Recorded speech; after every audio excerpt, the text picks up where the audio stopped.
dust on every street corner. Good evening, Mr. Hampton. How do you feel? Dr. Reed, is it? Oh, sir, I must apologize for my behavior. What do you mean? I was not myself in the factory. Fear and exhaustion made me say awful things to you, I'm afraid. You remained perfectly nice and polite. A little delirious, perhaps. But who wouldn't be after enduring an abduction? Thank you, Doctor. That's a relief. Now all I need to do is rest and return to my flock.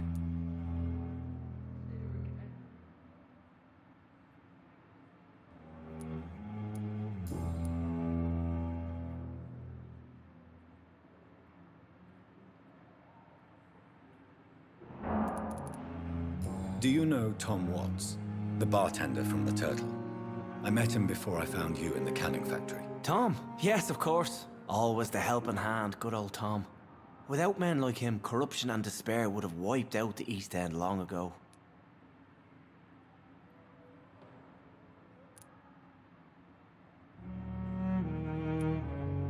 Who should I avoid in this part of town, then? Any particularly evil figures? Not really. Most men and women are just doing their best. And it's not my habit to speak ill of people I know, Doctor.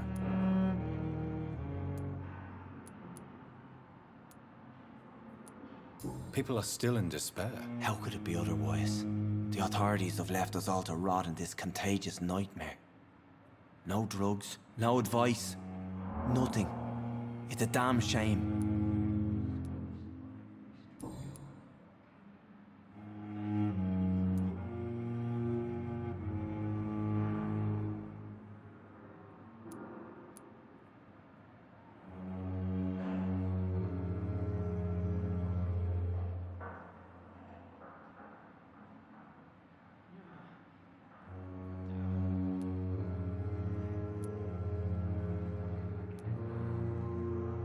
What is the general situation in the East End docks? The situation has always been tough, with a lot of tensions between the gangs and the Dockers trade union. The wet boot boys are very nervous since they lost their leader.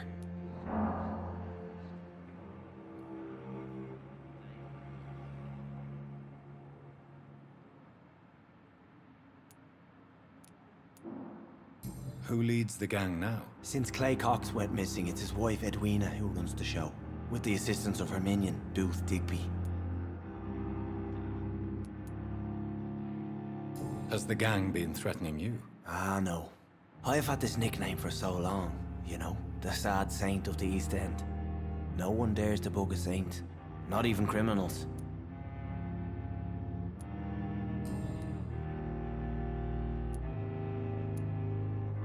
How did you end up in William Bishop's den? I had received alarming news about his recent behavior. I went to his place and he refused to let me go.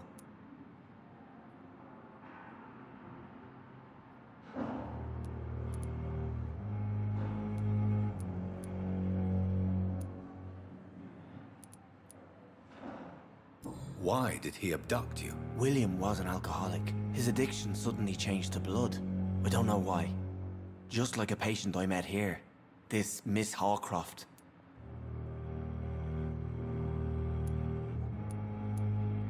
You dared to enter this awful place alone. You're a hero, Mr. Hampton. Or a fool. I'm just a man trying to help his friends, Dr. Reed. William Bishop was a conflicted soul, searching for light.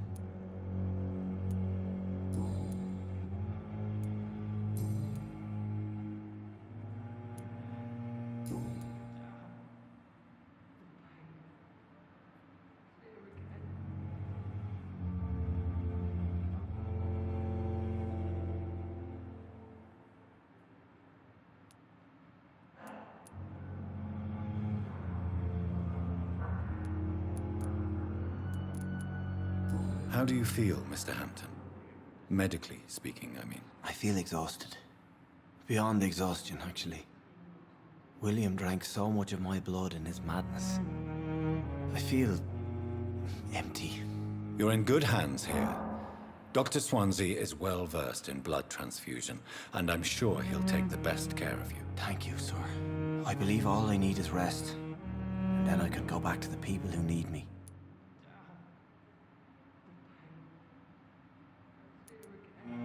What do you do for a living, Mr. Hampton? I can't help but notice the cross around your neck. I manage a night asylum for the poor and homeless of the docks, and I try to guide the lost and hesitant on the right path to our Lord.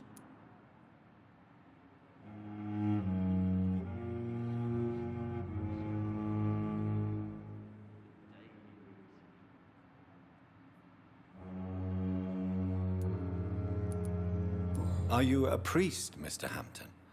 A deacon, maybe? Not at all, Doctor. I'm just a man of faith willing to preach the good word.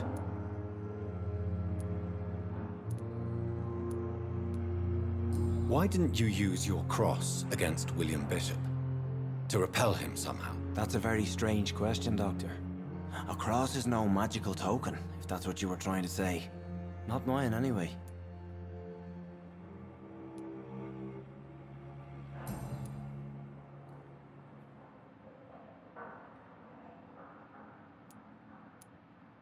Have you made friends since you arrived? Not really, but I recognize Miss Harriet Jones.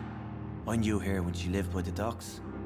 That poor woman had such a miserable life. You never came to see her here at Pembroke? Receiving visits when sick can be an important part of the healing process, you know. We're not just bodies. You're preaching to the converted now, Doctor. To be truly honest, I thought she was dead. She left the docks many months ago.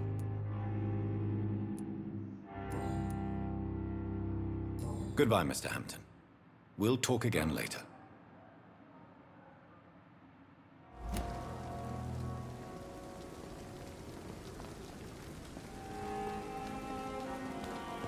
I thought last summer's epidemic was...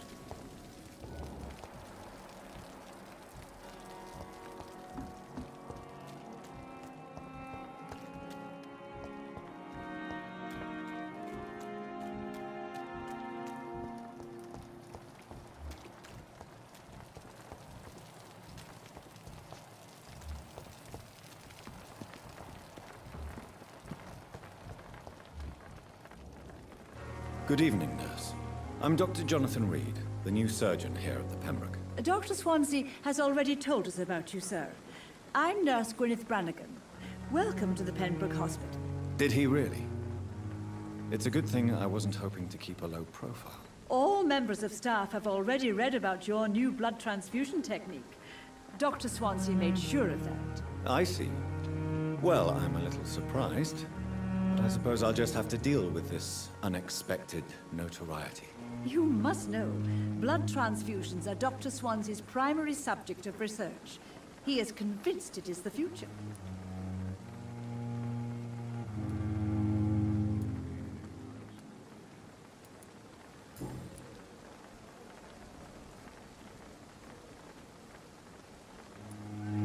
I'm not familiar with all the staff yet. Perhaps you could help me. Brilliant professionals, most of them. Dr. Swansea has a gift for recruiting talent. Most of them.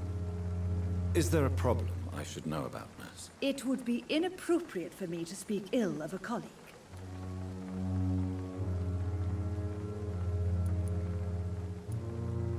Nurse Brannigan, if you do know something, please tell me.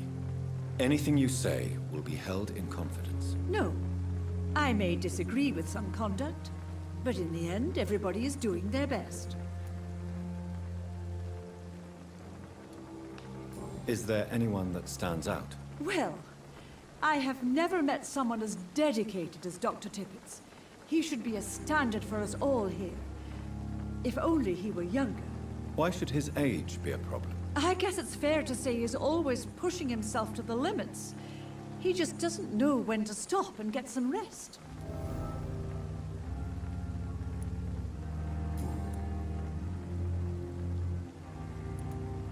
How are things here? Not good, to say the least. We're struggling against an invisible enemy, more lethal than any bullet from a gun. It's hard, Doctor.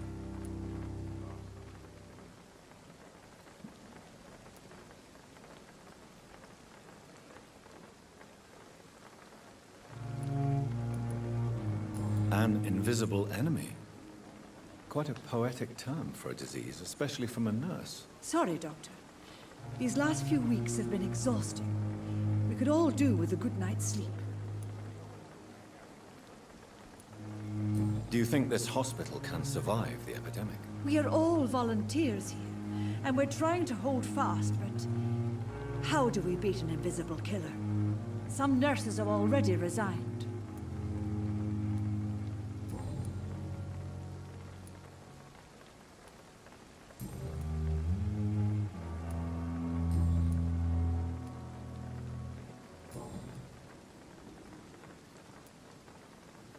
Goodbye, nurse. Call me if you need assistance. Last time this epidemic was doing.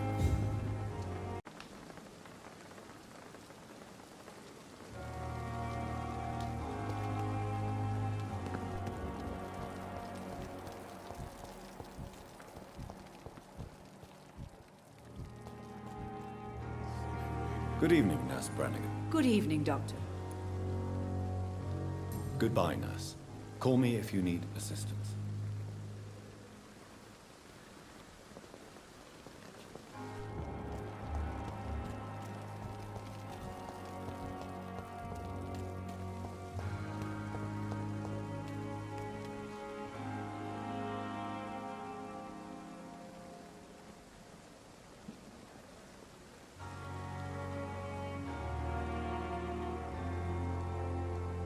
Vampyr.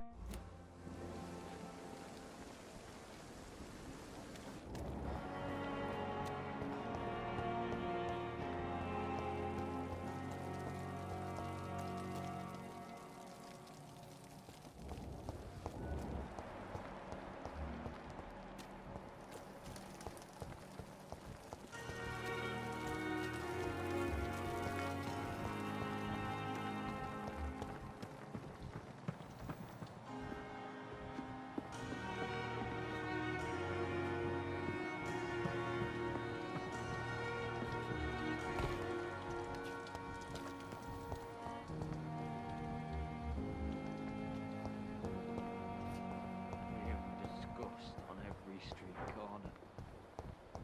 Daily routine. It's locked, all right.